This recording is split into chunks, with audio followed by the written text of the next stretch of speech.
देखो, तुम ये सोचकर उन दोनों के बीच मत आओ कि वो अपनी शादी से खुश नहीं है। यूं किसी का घर बर्बाद मत करो, ये अच्छा नहीं है। ज़ैनब, उन औरतों ने मेरे साथ क्या किया है सोच भी नहीं सकती तुम। पहले मुझ पे शक किया, फिर झूठा इल्जाम लगाया और फिर पुलिस तक को बुला लिया। मुझे और मेरी अम्मी को घर से निकाल दिया।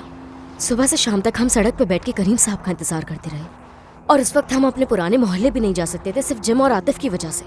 अब तुम्हें समझ आया कि मुझे उन पे इतना गुस्सा क्यों है। हाँ, एक और बात, तुम अली को जानती हो ना, जो करीम साहब के लिए काम करता है? वही जो हमें कॉफी शॉप पर उस दिन मिला था। हाँ वही, मैं उससे बात कर चुकी हूँ। मैंने बताया उसे कि इन सब का रवैया कैसा है मेरे साथ, तो मुझे दूसरी नौकरी चाहिए।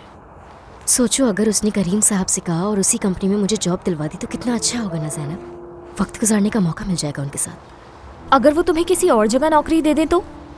नहीं, मुझे नहीं लगता। मुझे यकीन है कि अली उन सब घर वालों के रवैये के बारे में करीम साहब को ज़रूर बताएगा। मैं तो कहती हूँ नसरीन, तुम यूँ बड़े बड़े ख्वाब ना देखो, कहीं सब कुछ बर्बाद ना हो जाए। और अगर ऐसा ही रहा तो वो तुम्हें किसी और के घर भी भेज सकते हैं। तो क्या हुआ, मैं कुछ भी करके अपने लिए रास्ता निकाल ही लेती हूँ। तुम फिक्र मत करो ज़ैनब।